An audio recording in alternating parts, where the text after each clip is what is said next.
Jagan party పరాజయం పాలై సరిగ్గా ఏడాది పూర్తయింది. ఎన్నికల్లో ఓటమి తర్వాత మాజీ సీఎం జగన్ వ్యవహార శైలి తీవ్ర చర్చనీయాంశంగా మారింది. ప్రధాన ప్రతిపక్ష హోదా ఇవ్వలేదని అసెంబ్లీకి రావడం మానేశారు. పోనీ ప్రజా సమస్యలపై పోరాటాలకు ప్రజల్లోకి వస్తున్నారంటే అదీ లేదు. తాడేపల్లి ఓటమి తర్వాత పార్టీ నేతలతో వరుసగా సమీక్షలు నిర్వహిస్తున్న జగన్ జైళ్లలో పరామర్శలు, లేకపోతే ఎక్కడెక్కడో దాడులు జరిగాయంటూ ఓదార్పులతో ఏడాది కాలం వెల్లబుచ్చడం విమర్శల పాలవుతుంది. ఆఖరికి పార్టీ పరంగా పిలుపునిచ్చిన ఆందోళనల్లో కూడా ఆయన పాల్గొనకపోవడంపై సొంత పార్టీలోనే అసంతృప్తులు వ్యక్తమవుతున్నాయట.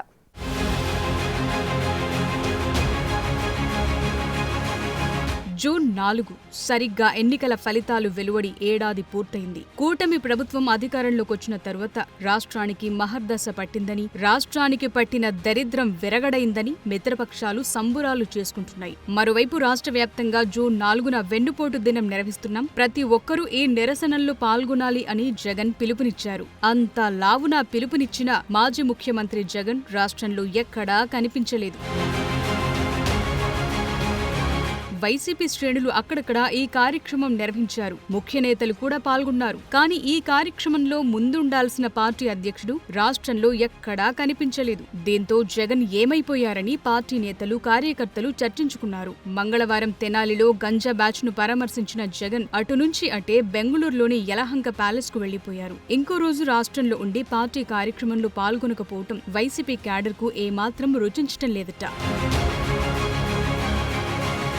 వైసీపీ అత్యంత ప్రతిష్టాత్మకంగా తీసుకున్న కార్యక్రమం ఇది. అయినా ఈ కార్యక్రమంలో జగనే పాల్గొనకపోతే ఎలా అని ప్రశ్నిస్తున్నారు. వైసీపీని పవర్లోకి తీసుకొచ్చేందుకు పార్టీ నేతలు, కార్యకర్తలు కష్టపడాలి. జగన్ మాత్రం ప్యాలెస్ లో కూర్చుని హాయిగా రెస్ట్ తీసుకుంటారా అని రుసరుసలాడుతున్నారు. మరో 3 ఏళ్లు ఓపిక పట్టండి, కళ్లు మూసుకుంటే 3 ఏళ్లవుతాయి, తరువాత మనదే అధికారం అంటూ జగన్ తెగ ధీమాగా చెప్తున్నారు. కూటమి ప్రభుత్వం ఫెయిల్ అయిందని ఇంటింటికి వెళ్లి చెప్పాలని కార్యకర్తలకు చెప్తోన్న జగన్ తమ కష్టంతో అధికారంలోకి వద్దామనుకుంటున్నారా? అదే అసలైన వెన్నుపోటని వైసీపీ శ్రేణులు రుసరుసలాడుతున్నాయట.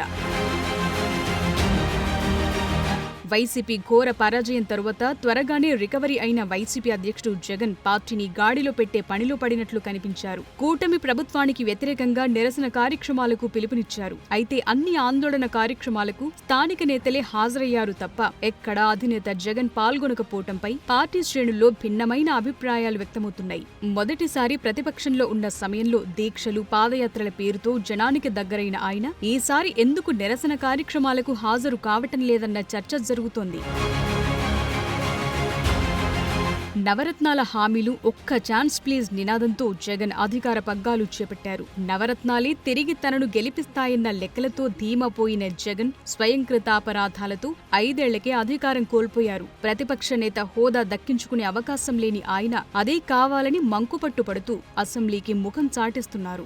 మళ్లీ జిల్లా పార్టీ అధ్యక్షులు, నియోజకవర్గాల ఇన్ఛార్జీలను మారుస్తూ పార్టీని ప్రక్షాళన చేసే పనిలో పడ్డారు. ఆ క్రమంలో జిల్లాల పర్యటనలు చేస్తానని ప్రకటించారు. సంక్రాంతి తరువాత జనంలోకి వస్తానని ప్రకటించి అందరం కలిసి ప్రజల్లోకి వెళదామని పార్టీ శ్రేణులకు పిలుపునిచ్చారు. జనవరి నెలాఖరు నుంచి ప్రతి పార్లమెంట్ సెగ్మెంట్ పరిధిలో పర్యటిస్తానని, ప్రతి బుధవారం, గురువారం జిల్లాలోనే నిద్ర చేస్తానంటూ ఆ ప్రోగ్రాంకి కార్యకర్తలతో జగనన్న పార్టీ బలోపేతానికి దిశానిర్దేశం అనే పేరు కూడా ఫిక్స్ చేశారు. ఆ ప్రోగ్రాం అతీగతి లేకుండా పోయింది.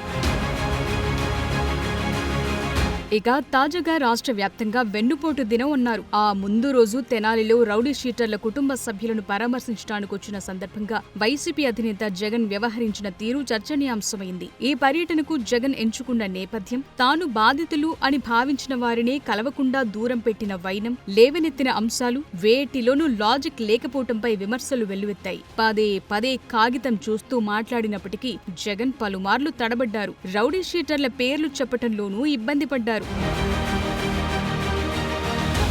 తెనాలిలో కేసు నమోదైతే పోలీసులు మంగళగిరికి వెళ్లి నిందితులను ఎలా తీసుకొస్తారని జగన్ ప్రశ్నించారు. కేసు ఎక్కడ నమోదైతే అక్కడి పోలీసులే వెళ్లటం, నిందితులు ఎక్కడున్నా అరెస్టు చేయటం సాధారణమేనన్న సంగతి మాజీ సీఎంకు తెలియదా, లేక పోలీసులను తప్పుబట్టడానికి అలా మాట్లాడారా అన్న ప్రశ్నలు ఉత్పన్నమయ్యాయి. రౌడీ షీటర్లను పిల్లలుగా సంబోధించిన ఆయన వారికి గాయాలుంటే వైద్యులు తప్పుడు నివేదికలు ఎలా ఇస్తారని రౌడీ షీటర్ల చిత్రాలు పదే పదే చూపించారు. జాన్ విక్టర్ జూనియర్ న్యాయవాది ఆ పిల్లవాడిని కొడతారా అంటూ నల్లకోటు వేసుకున్న పోస్టర్ ప్రదర్శించారు. ఆ క్రమంలో వైసీపీ ప్రభుత్వ హయాంలో విశాఖపట్నంలో పట్టపగలు హైవేపై డాక్టర్ సుధాకర్ను పోలీసులు పెడరెక్కలు విరిచి కట్టేసిన తీరు, అప్పటి ఎంపీ రఘురామకృష్ణంరాజును కస్టడీలో వేధించిన వైనాన్ని పలువురు గుర్తు చేసుకుంటున్నారు. నాడు చట్టాలు, రాజ్యాంగం జగన్కు గుర్తు రాలేదా అని చర్చించుకుంటున్నారు. జాన్ విక్టర్, కరీముల్లా బెయిల్పై విడుదలైన జగన్ పర్యటనలు వారెక్కడా కనిపించలేదు. రౌడీ షీటర్లను పరామర్శించారన్న అపవాదు వస్తుందన్న భయంతోనే వారిని దూరంగా ఉంచారన్న చర్చ నడుస్తోంది.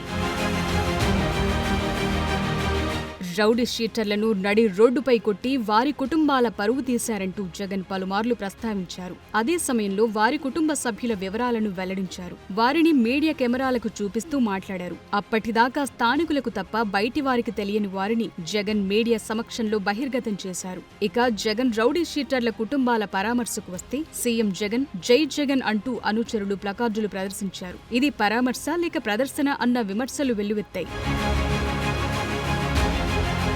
సరే, అంత చేసిన తాను పిలుపునిచ్చిన వెన్నుపోటు దినంలో పాల్గొనకుండా బెంగుళూరు వెళ్లిపోయారు. జిల్లాలో అక్కడక్కడ ఆ పార్టీ నేతలు హడావిడి చేశారు. నెల్లూరు జిల్లా సెంట్రల్ జైల్లో ఉన్న మాజీ మంత్రి కాకాణి గోవర్ధన్ రెడ్డిని రాజంపేట ఎంపీ మిథున్ రెడ్డి, తిరుపతి ఎంపీ గురుమూర్తి వెళ్లి పరామర్శించారు.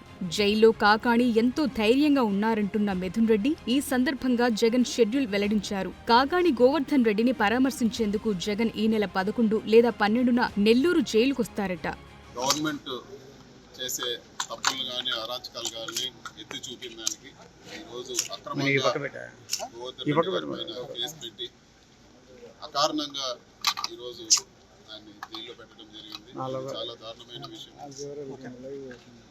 ఆయన చేసిన తప్పల్లా ప్రభుత్వం ఇచ్చిన వాగ్దానాలని నెరవేర్చలేదు, లేకపోతే ప్రజలకు జరిగే అన్యాయాల్ని ప్రశ్నించడమే ఈరోజు ఆయన్ని ఈ పరిస్థితికి తీసుకొచ్చే విధంగా ఈరోజు గవర్నమెంట్ చేస్తూ ఉంది. ఈయన గురించే కాదు, రాష్ట్ర వ్యాప్తంగా తప్పుడు కేసులు పెట్టి ఈరోజు భయప్రాంతాలందరినీ భయప్రాంతం గురి చేసి మొత్తం ఒక డైవర్ట్ చేసి టాపిక్లన్నీ డైవర్ట్ చేసి ఏదో జరిగిపోతుంది అనే విధంగా ఇవన్నీ కూడా క్రియేట్ చేస్తున్నారు. ఇది కరెక్ట్ పద్ధతి కాదు.